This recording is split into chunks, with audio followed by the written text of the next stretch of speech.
Hey everybody, this is James at Rattlesnake Defense. Today we're going to do a test that I've wanted to do for a while. We have a handful of turkey loads with some different choke tubes, and we have a Henry single shot 12 gauge. We're going to pattern different chokes with different loads at 40 yards and see how much difference some of this modern ammo and these modern chokes have, because I know that I've been in this business for a while and it's come a long way. These especially the shotgun loads, the turkey loads, the specialized chokes. Now you have the chokes that are made with specific shotgun loads. So we're going to see what kind of difference this stuff actually makes in practice. I have Winchester X, I have Longbeard, Grand Slam, Remington Nitro Turkey, and some of the TSS. I also have a Jeb's, True Lock, and a Carlson TSS and a Carlson Longbeard choke. We're going to see if those are actually different and if upgrading to the higher end ammo is worth it. Now keep in mind, this is just a small local channel. I couldn't afford to test all the stuff I would like to test, so please share in the comments if you guys have a special setup for you that you think works really well or works better than the one I have here. So give me just a little bit, we'll get to shooting and we'll see what the results are. Alright, so now we have our shotgun sighted in. We're going to start with the factory choke. Now this is a Remington single shot Turkey 12. I am shooting 3-inch loads. I couldn't, with the supply shortage and everything, I couldn't get all the same shot to compare, so we're doing the best we can here, but bear with me. We're going to start with the factory choke that came with this Henry, and we're going to fire one of each, and we're going to see what that does, and we'll be right back.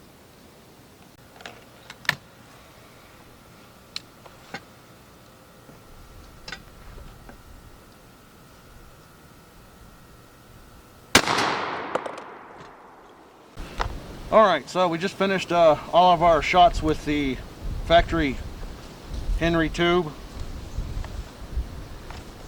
The Longbeard did good, the Remington Nitro Turkey did good, and of course the TSS did good. Of course, given the price difference on the TSS from all the rest of these shells, I expect a better result out of it than I do a lot of the rest of them. So now we're going to start with the factory tubes.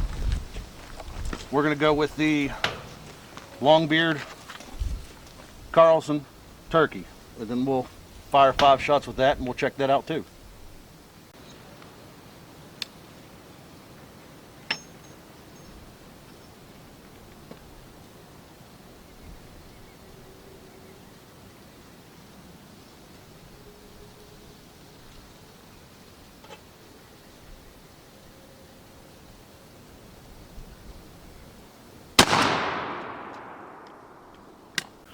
Alright, so we fired everything through the factory choke. We fired everything through the Longbeard choke. I have one here that I brought just for comparison's sake to the Longbeard Carlson choke. And that is, I got one of the Carlson TSS chokes.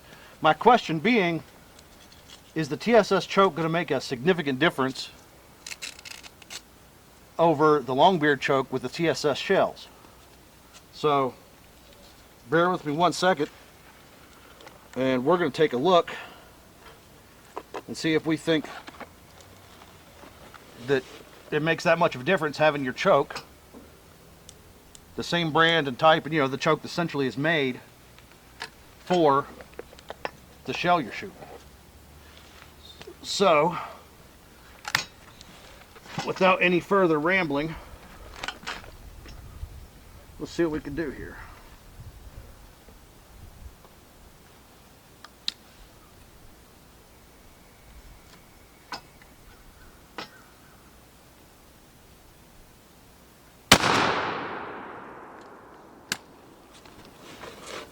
Let's go take a look.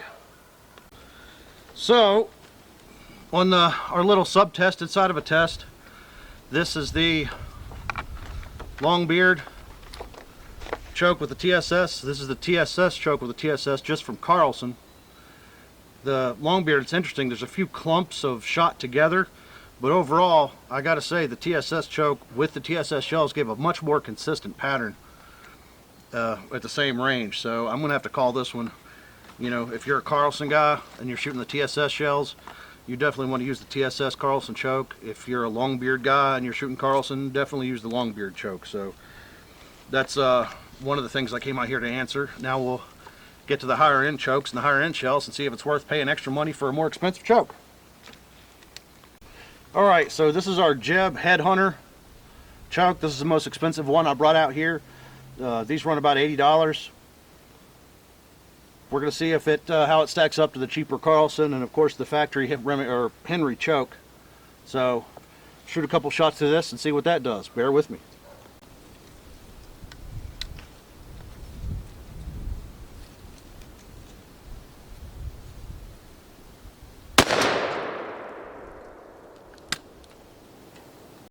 Quick side note,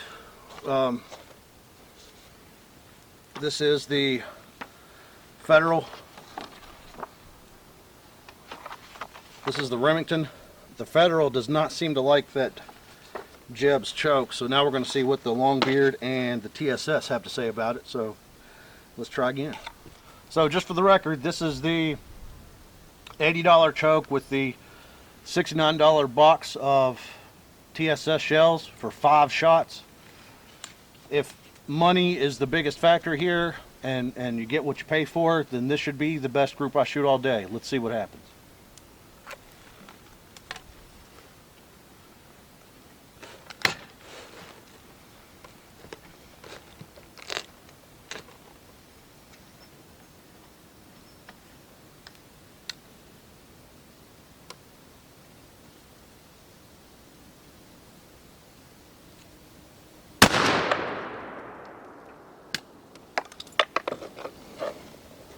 Go check our group.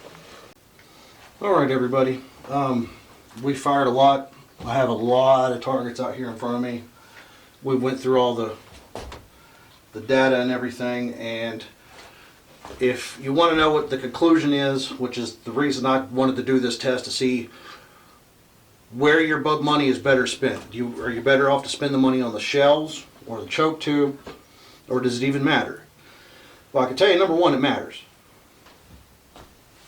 But it seems like certain choke tubes prefer certain shells, and there's not a lot of logic to it. That being said, I think the best overall group I got, this is the Carlson TSS tube with the TSS 7 and 9 shell. That was probably the best overall group. I will say the TSS shells, while being the most expensive by a pretty wide margin, they're the most consistent. You know, it's not as tight a group as some of the other shells with some of the other chokes, but it's always a nice clean layout. There's very few voids. You know, if I was shooting at a turkey and a prize turkey I absolutely did not want to miss, and you have the money to spend, the TSS is legit. That being said, the Longbeard seemed to be the shell that shot the best through every single choke we had. Didn't matter much, didn't make much difference which choke we put in. The Longbeard always did pretty decent. The Super X's, they didn't fare very well. The Remington actually did pretty good. I'll put all the information in the description of exactly which Remington shells I had. But the Remington did surprisingly good. The Federal Grand Slams were kind of all over the place. They did really good on some of the chokes and not great on some of the others. You know, and then sometimes you have, like, this is a bad. This is I had a True Lock choke with the Grand Slam Federals. Did not come up good. In the same breath, you got the same choke with the Longbeards. It's a lot better. I think I come out here to answer the question about what's best, and like a lot of the other stuff in the gun industry, I think it's more complicated than that. It's going to depend on your gun, the barrel length, the choke. I guess the thing I'm going to take away from this is you really need to shoot your gun with the choke and find out exactly what shoots the best in it, because you know, there's a little bit of luck. We fired some of these chokes, the same shells, more than once and got, you know, pretty varying results, and And I'm aware this isn't a full comprehensive test, guys. This is the best I can come up with on the spot. Ammo's been hard to come by. It's through the roof. But you know, this is just a local channel. I don't have the funding to do a real scientific test. But all of these are at 40 yards, same point of aim, same gun. All I changed for the choke tubes and the shells. And the main thing I can tell you is all of these turkeys are dead, for sure. There's not one survivor here. But again, this is the longbeard choke with the TSS shells. They seem to have the best dispersion. Now, of course, part of that's going to due to the fact that it's a finer shot. Everything else I've been shooting here was number 4s. That's all I could get at the time. But I would love to know what you guys think. Please don't think I'm talking down to anything you have, and whatever you have works. And I wish I had more time so I could try these at some longer ranges and see which one actually stretches out the furthest. But my suspicion is the TSS is going to do the best just based on the groups I got so far. And of course, you know, I talked to a handful of turkey hunters before I did this video. There's no excuse for patience, a good call, and a good spot to hunt. So, regardless of the choke or the shell you were using, if you'd have got that turkey into 40 yards, you'd have had a dead turkey. Past that, some of these make a difference, and it can make a difference when you're taking a turkey home or not. But I hope you guys enjoyed this video. I thank you for staying with me this long. This has been an interesting experience. I've learned a lot. I hope you've learned a lot. And if you guys have any questions or anything, please hit me up. I'll be glad to share whatever I've learned with you, however I can. So, thank you much. You guys have a great day, and thanks for watching.